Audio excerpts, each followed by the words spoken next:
प्यारे मित्रों नमस्कार। पिछले वीडियो में हमने आपको अवयव के बारे में कुछ बताया था और अवयव के क्या प्रकार होते हैं उनके बारे में बताया था और अवयव को कैसे जोड़ा जाता है मतलब कैसे ऐड किया जाता है और कैसे सब्ट्रैक्ट किया जाता है मतलब घटाया जाता है, इन सब के बारे में बताया था।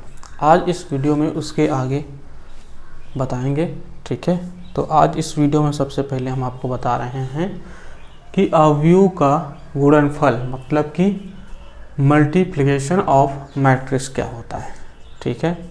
हम ये कब कर सकते हैं और कब नहीं कर सकते हैं, बहुत गौर से देखना है और एक बार समझने के बाद में दोबारा इसको समझने की ज़रूरत नहीं पड़ेगी, बहुत ही आसान है। क्या होता है, अगर कोई अवयव लिखा है a इंटू बी, तो ये कब संभव होगा और कब संभव नहीं होगा, तो बहुत ध्यान से समझेंगे। अगर पहले अवयव में स्तंभ की संख्या, स्तंभ मतलब कि कॉलम की संख्या, और दूसरे अवयव में पंक्तियों की संख्या, यहाँ पर स्तंभों की संख्या और यहाँ पर पंक्तियों की संख्या मतलब कि रो की संख्या अगर बराबर है तभी हम a इंटू बी ज्ञात कर सकते हैं। अगर ये बराबर नहीं होगा तो a इंटू बी हम नहीं ज्ञात कर पाएंगे। बहुत ही ध्यान से समझना है, ठीक है। क्या होता है, अगर फर्स्ट अवयव में कॉलम की संख्या और सेकंड अवयव में रो की संख्या ये दोनों बराबर होती हैं तभी हम क्या कर सकते हैं, a इंटू बी निकाल सकते हैं, अन्यथा नहीं निकाल पाएंगे। रो और कॉलम क्या होते हैं या स्तंभ क्या होते हैं, इन सब की जानकारी हमने पहले वीडियो में दी है, ठीक है। अगर आप लोगों ने वो वीडियो नहीं देखा है तो पहले जाकर वो वीडियो देखें, उसके बाद इसको देखें, तभी ये समझ में आएगा, ठीक है। अब रो और कॉलम ये जैसे इसमें होती हैं, ये वाली ये सब रो हैं, ठीक है। ये R1 हो गई, ये R2 हो गई और ये R3। R1 R2 R3 का मतलब क्या है, ये पहली रो इसलिए R1, ये दूसरी रो है इसलिए R2 है, ये तीसरी रो है इसलिए इसको हमने R3 लिखा। और इसमें ये वाला जो होता है इस तरह से, ये कॉलम होता है, इसको C1 और ये वाला होता है C2, मतलब कि पहला कॉलम और ये दूसरा कॉलम। उम्मीद है समझ में आ रहा होगा अगर बहुत ही ध्यान से समझोगे, ठीक है। अब इसमें ये क्या है, ये क्या हो गई, ये इसकी पहली रो हो गई और ये इसकी दूसरी रो हो गई। कॉलम कितने हैं, ये पहला कॉलम C1, ये दूसरा कॉलम C2 और ये तीसरा कॉलम क्या है, ये है C3। अब हमको क्या देखना है, क्या हम इनका a और b का मल्टीप्लाई कर सकते हैं। वो करने के लिए हमने क्या आपको बताया है, ये वाली सिचुएशन बताई, ठीक है। तो इसमें क्या है, पहले में देखना है कॉलम की संख्या। तो पहला मान लो a वाला हो गया, a इंटू बी अगर हमको निकालना है तो कॉलम इसमें कितने हैं, 1 और 2, तो यहाँ पर कॉलम की संख्या 2। और दूसरे में देखना है पंक्तियों की संख्या मतलब रो कितनी है। तो इसमें कितनी रो हैं, ये पहली रो है और ये दूसरी रो है, मतलब कि रो 2 है। तो दोनों आपस में बराबर हो गए। अगर दोनों इसमें कॉलम और इसमें रो दोनों बराबर हैं तो हम क्या कर सकते हैं, a और a इंटू बी निकाल सकते हैं।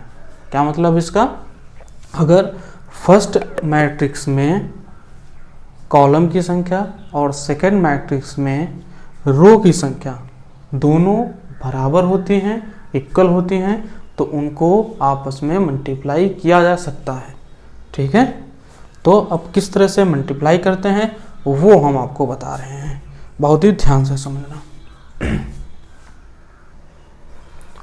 अब हमने अवयव को इस तरह से लिख लिया, अभी जो अवयव लिखे थे वही अवयव हैं, a बराबर यही था, b बराबर यह था। अब इनका देखते हैं किस तरह से मल्टीप्लाई किया जाता है। तो मल्टीप्लाई करने के लिए हम क्या करेंगे, ये जो पहली वाली रो है, ये पहली रो है, इसको उठाएंगे और इसके साथ में इसका मल्टीप्लाई किया जाएगा, मतलब कि इसका मल्टीप्लाई इसके साथ में होगा और इसका मल्टीप्लाई इसके साथ में होगा।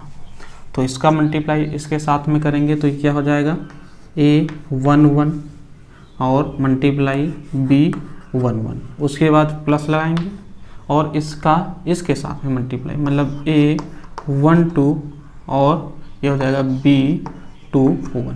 ये पहला कंप्लीट हो गया।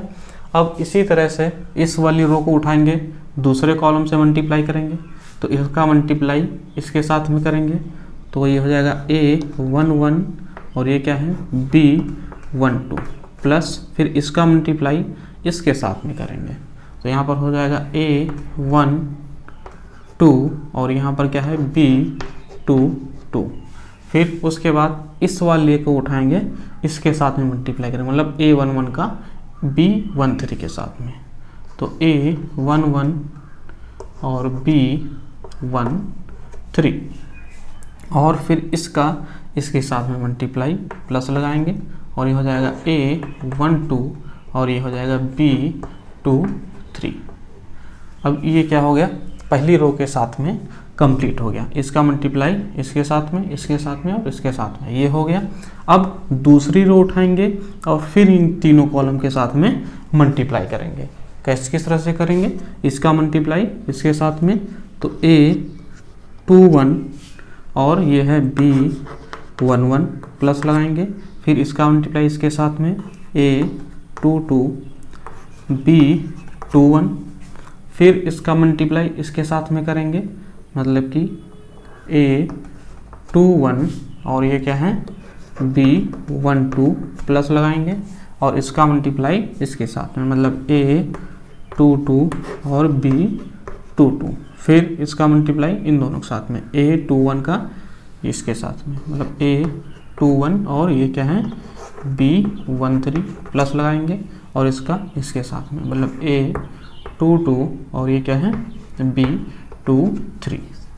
यहाँ तक समझ में आ गया, ठीक है। अब क्या करना है, अब इसको उठाना है और फिर इन तीनों के साथ में मल्टीप्लाई कर लेना है, तो इसका मल्टीप्लाई इसके साथ में करेंगे, मतलब कि A31 और B11 और इसका मल्टीप्लाई इसके साथ में प्लस लगाएंगे और इसका मल्टीप्लाई हो जाएगा A32 और B21, फिर इन दोनों के साथ में, इसका इसके साथ में A31 और ये क्या है B12, इसका इसके साथ में मल्टीप्लाई प्लस लगाएंगे A32 और ये क्या है B22, फिर इन दोनों के साथ में, इसका इसके साथ में करेंगे, तो A31 और ये क्या है B13 प्लस इसका इसके साथ में मल्टीप्लाई, मतलब कि A32 और यहाँ पर क्या है B23। इस तरह से मल्टीप्लाई किया जाता है, ठीक है। अगर दो अवयव हैं तो हमको इस तरह से आसानी के साथ मल्टीप्लाई कर सकते हैं। अब हम यहाँ पर आपको एक छोटा सा क्वेश्चन लेकर समझाएंगे, ठीक है। अब ये क्वेश्चन आप लोग के सामने दिया हुआ है, इसमें करना क्या है, ठीक है, इसका दोनों का मल्टीप्लाई करना है, जिस तरह से अभी हमने समझाया था सेम वही करना है, ठीक है। तो इसमें देख लेते हैं क्या है, 1 2 कॉलम है इसमें, ठीक है, और इसमें 1 और 2 रो हैं, तो यही देखना होता है। फर्स्ट वाला में कॉलम, सेकंड वाले में रो की संख्या अगर बराबर है दोनों में, ठीक है, तो उनका मल्टीप्लाई किया जा सकता है, ठीक है। तो इनका मतलब इनको आपस में मल्टीप्लाई कर सकते हैं। तो जिस तरह से अभी बताया था, फर्स्ट रो को उठाएंगे और फर्स्ट कॉलम के साथ मल्टीप्लाई, मतलब इसका इसके साथ में मल्टीप्लाई, 1 गुणे 1 होता है, 2 गुणे 3 प्लस लगाएंगे और 6 होता है, ठीक है। फिर इसका मल्टीप्लाई इसके साथ में, तो 1 गुणे 2 हो जाएगा, 2 गुणे 2 मतलब कि प्लस के 4 हो जाएगा। फिर इसका मल्टीप्लाई इसके साथ में, जिसको बहुत स्लो लग रहा हो कि बहुत स्लो चल रहा है तो वो लोग फास्ट फॉरवर्ड करके देख सकते हैं, ठीक है। तो इसमें फिर इसका मल्टीप्लाई इसके साथ में, 1 का 3 के साथ मल्टीप्लाई करेंगे तो 3 आएगा, 2 का 1 के साथ करेंगे तो 2 आएगा। अब ये फर्स्ट कंप्लीट हो गया। अब सेकंड रो उठाएंगे और इसका इसके साथ मल्टीप्लाई, तो इसका इसके साथ में मल्टीप्लाई 2 रहेगा, इसका इसके साथ मल्टीप्लाई तो 3 ही रहेगा। फिर 2 का 2 के साथ मल्टीप्लाई 4 हो जाएगा, 1 का 2 के मल्टीप्लाई 2 हो जाएगा, 2 का 3 के साथ मल्टीप्लाई 6 और 1 का 1 के साथ मल्टीप्लाई तो 1 रहेगा। अगर ये नहीं समझ में आ रहा तो इससे पहले जो मेथड बताए हैं उसको बहुत ध्यान से समझो और उसको एक बार लिख लो, ठीक है, उसके बाद ये समझो। तो अब इसमें क्या करना है, 2 का 1 के साथ मल्टीप्लाई 2, 3 का 3 के साथ मल्टीप्लाई 9 हो जाएगा, फिर 2 का 2 के साथ मल्टीप्लाई 4, 3 का 2 के साथ मल्टीप्लाई 6, 2 का 3 के साथ मल्टीप्लाई 6 और 3 का 1 के मल्टीप्लाई 3 रहेगा। अब इन सबको जोड़ लेंगे और जो आंसर आएगा वही इन दोनों का मल्टीप्लाई हो जाएगा। तो 1 + 6 7 होता है, 2 + 4 6 होता है, 3 2 5 होता है, 2 3 5, 3 2 5, 4 और 2 6, 6 और 1 7, 2 9 11, 4 6 10, 6 3 9।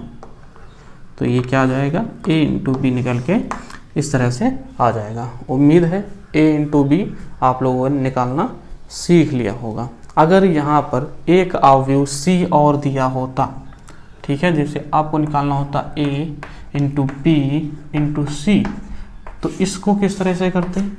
इसको सिंपल से करने का तरीका यह है कि पहले आप a × b निकाल लीजिए, जो आया है उसको c के साथ में मल्टीप्लाई कर दीजिए, जो आया है उसको c के साथ में आप मल्टीप्लाई कर दीजिए, तो आपका a × b × c निकल आएगा। ठीक है, बहुत से क्वेश्चन इस तरह से भी दिए होते हैं कि a² क्या होगा या a³ क्या होगा। ठीक है, तो इसको किस तरह से निकालते हैं? अगर कोई अवयव a दिया है, अगर कोई अवयव a दिया है और a² निकालना है तो a² को लिख सकते हो a × a, तो सेम इसी तरह से मल्टीप्लाई कर लेंगे। ठीक है, a × a करके, समझ गए? ठीक है, अब आगे समझते हैं कि अवयव की रचना कैसे करते हैं, मतलब कि कॉन्ट्रैक्शन ऑफ मैट्रिक्स। ठीक है।